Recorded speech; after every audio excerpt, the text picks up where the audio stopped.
नमस्कार, जय माता दी। मैं हूँ आपके अपनी लाइफ डिजाइनर जीतू आचार्य। एक ही राशि में 3 ग्रहों का गोचर होना, जाना, बैठना, स्थित होना, तो सोचिए कितने बड़े बड़े बदलाव की ओर संकेत दे रहा है। ये महीना ही अपने आप में विलक्षण महीना होता है। नवंबर महीने की हम बात करें और ये महीने की अगर हम बात करते हैं तो ये महीना वैसे भी कहते हैं कि अच्छा महीना होता ही है, भक्ति का महीना होता है, क्योंकि मार्गशीर्ष महीना बहुत उत्तम महीना होता है। और क्योंकि हम हिंदू कैलेंडर से भी चलते हैं तो 9th मंथ होता है ये। लेकिन जब हम ग्रहों की स्थिति के हिसाब से चलते हैं तो क्या ये महीना बहुत अच्छा आपको साबित कराएगा? क्या आपके जीवन में कहीं उथल पुथल तो नहीं करने वाला? क्या आपके जीवन में कुछ स्टेबिलिटी लाने वाला है? कौन से ग्रह हैं जो इस महीने में बदलाव कर रहे हैं और किस राशि में इसका प्रभाव ज्यादा पड़ रहा है? काल पुरुष की कुंडली के हिसाब से हमारा अष्टम भाव बहुत इंपॉर्टेंट होता है। सडन, अचानक, गुप्त विद्याओं का, रिसर्च ओरिएंटेड, लेकिन अचानक घटनाओं का भी तो होता है। किसको क्या देने वाले हैं ये 3 ग्रह? जब लग्न से अगर करते हैं तो अष्टम भाव, लेकिन यहां पड़ती है वृश्चिक राशि, स्कॉर्पियो। और स्कॉर्पियो के जो स्वामी होते हैं वो मंगल होते हैं, अग्रेसिव प्लेनेट होते हैं। ये भाव भी सडन का है। कई मायनों में तो ये बहुत अच्छा भी होता है और कई मायनों में बहुत खराब भी होता है। ये तो कुछ मिले जुले रिजल्ट मिलने वाले हैं इस बार। अगर हम 3 ग्रहों की बात करते हैं तो 3 ग्रह जब इस भाव में या फिर इस राशि में कह सकते हैं कि अगर बैठ जाएंगे तो क्या आपके जीवन के अंदर कुछ सडननेस लेकर के आएंगे या कुछ प्रॉब्लम्स क्रिएट करेंगे सडनली। पहले ग्रह की बात करते हैं कि वृश्चिक राशि में लेविश प्लेनेट आना या फिर आपका एक तेज प्लेनेट आना, मनोबल का प्लेनेट आना, या फिर एक संयम रखने वाला प्लेनेट, आपका वाणी का कारक, बुद्धि का कारक, धन का कारक, इन ग्रहों का आना। चलिए सबसे पहले हम बात कर लेते हैं कि आपकी राशि में अगर लग्न के हिसाब से चलते हैं तो आपकी वृश्चिक राशि है अगर, तो वृश्चिक राशि में अगर सूर्य यहां पे गोचर करेंगे तो कैसी स्थितियां बनेंगी ये भी हम बहुत अच्छे से डिफाइन तरीके से आपको बताएंगे। लेकिन जो गोचर की बात हम सबसे पहले बताते हैं तो वृश्चिक राशि में होने जा रहा है सूर्य का गोचर। और सूर्य का घर बदलना जो है, यानी आपके लिए कुछ खास स्टेबिलिटी के इंडिकेशंस का इधर से उधर चेंज होना। और सूर्य आपको पता है मनोबल के साथ साथ आपकी सत्ता का मालिक होता है, आपके तेज का मालिक होता है, आपकी बोन्स का स्वामी होता है।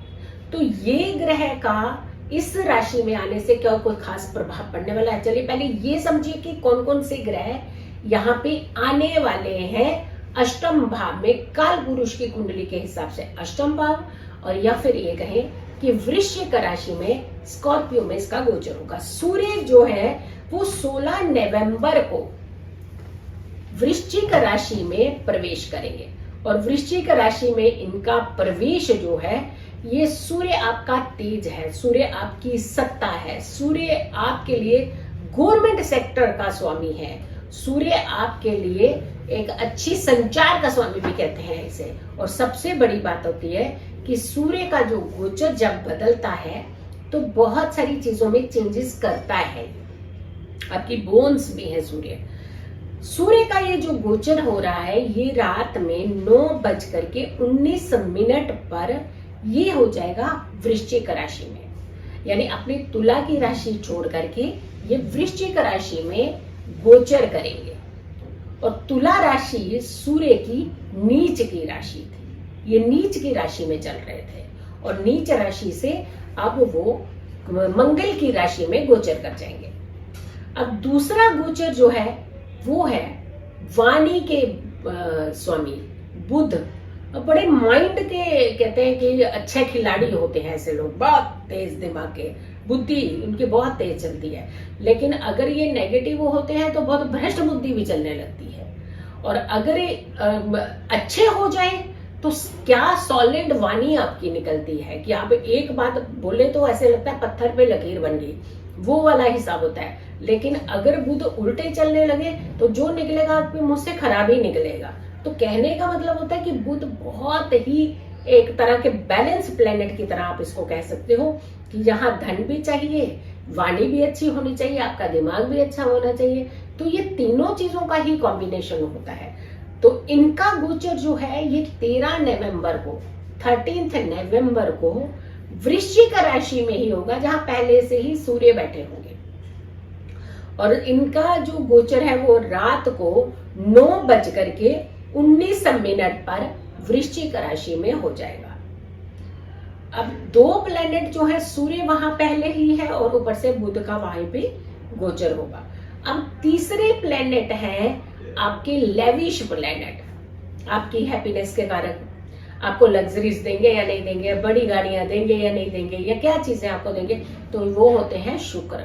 और शुक्र धन है, आपके लिए प्रेम है, आपके लिए सुख समृद्धि भी होती है, आपके लिए अच्छी अच्छी इच्छाएं, जैसे कहते हैं हमारी बहुत सारी कई बार इच्छाएं होती हैं, कुछ बनने की, कुछ पाने की, कुछ करने की, लेकिन वो सारी इच्छाओं के मालिक जो होते हैं शुक्र महाराज जी होते हैं। तो शुक्र का भी गोचर होगा और ये होगा शाम को 8:08 पर, और ये 11 नवंबर को गोचर करेंगे। यानी जहां पहले ही सूर्य और बुध बैठे हैं वहीं पर ये गोचर करेंगे, शुक्र महाराज भी वहां पर पहुंच जाएंगे।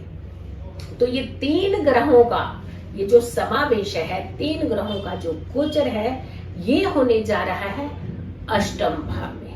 अब इनमें से 2 प्लेनेट तो फिर भी सहनशीलता वाले हैं, थोड़े से शांत है, लेकिन एक तो आंशिक पापी है। लेकिन अगर हम भाव की बात करते हैं, बैठेंगे तो मंगल की ही राशि में, अगर ऐसे प्लेनेट के साथ की भाव की राशि में बैठेंगे, तो कहने का मतलब यह है कि सूर्य और बुध राज योग भी बनाएगा, लेकिन कहाँ बना रहा है, आपके अष्टम भाव में।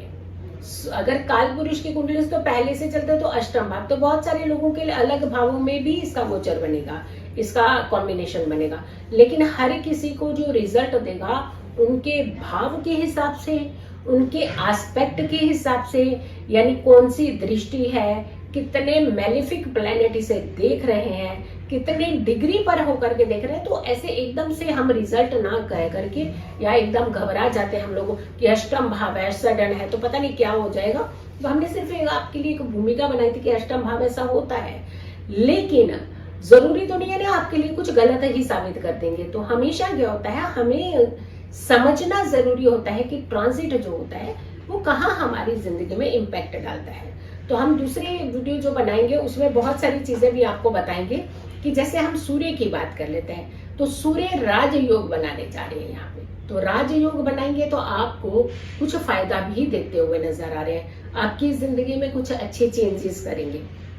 नौकरी का मालिक है, सडन में जाकर के एकदम से गोचर करेगा और राजयोग बनाएगा, तो आपके लिए जो है, जैसे वैसे तो कहते हैं कि वैसे राजयोग बहुत अच्छे होते हैं, लेकिन अष्टम का राजयोग ये शायद आपको कोई ज्यादा उतना आपको फ्रूटफुल रिजल्ट नहीं दे पाएगा जितना आपने सोचा होगा है कि सूर्य और बुध जब एक साथ आएंगे, युति बनाएंगे, तो हमारी जिंदगी के अंदर कुछ बड़े बड़े चेंजेस कर देंगे।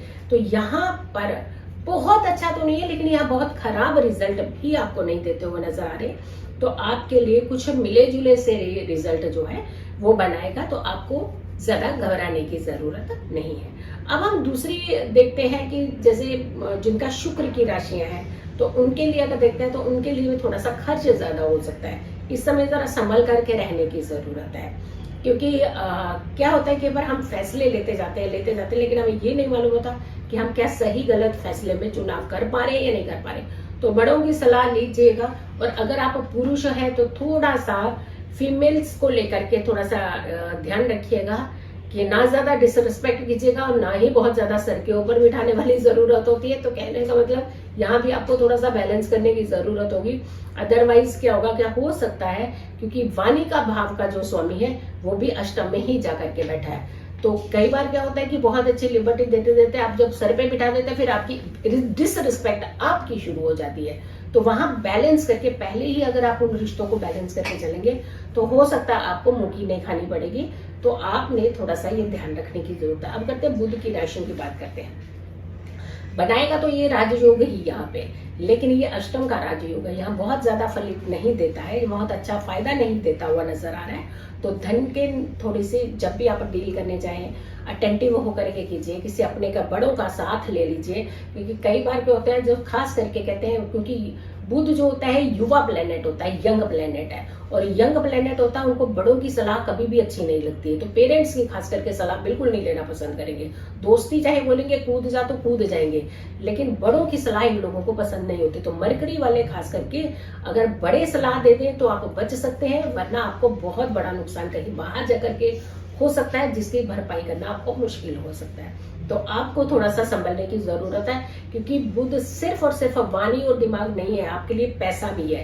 आवेश में आके जोश में आके हो सकता है आपको धन का नुकसान हो सकता है, तो आपको जरा संभलने की जरूरत है। तो संभलना जरूरी है, बैलेंस करना जरूरी है, ना कि डरना। डरना नहीं है, बस थोड़ा सा अवेयर होकर के अपनी चीजों को संभालने का प्रयास करना है। वीडियो को ज्यादा से ज्यादा शेयर कीजिएगा, क्योंकि 3 प्लेनेट का ये गोचर वृश्चिक राशि में कुछ तो चेंजेस करने वाला है। ज्यादा से ज्यादा शेयर कीजिएगा, अवेयरनेस आपका सॉल्यूशन है। आप ऐसे टाइम पे जितना हो सके तो आप तुलसी का सेवन करिए। जो बुध की राशियों वाले हैं, डिसीजन गलत हो रहे हैं, दिमाग उल्टा चलने लगा है, वाणी उल्टी चलने लगी है, धन का नुकसान होने लगा है, तो आपको तुलसी का सेवन इस समय करना चाहिए। शुक्र वाले हैं तो आपको इत्र का सेवन इस समय जरूर करना चाहिए। और सूर्य की राशि यानी सिंह राशि वाले हैं तो आपको खास करके सूर्य को जल इस समय जरूर देना चाहिए। तो यही आपका बचाव है और यही आपकी सुरक्षा है। वीडियो को ज्यादा से ज्यादा लोगों तक जरूर शेयर कीजिएगा। मेरी आने वाली हर वीडियो का इंतजार करें। तब तक के लिए नमस्कार।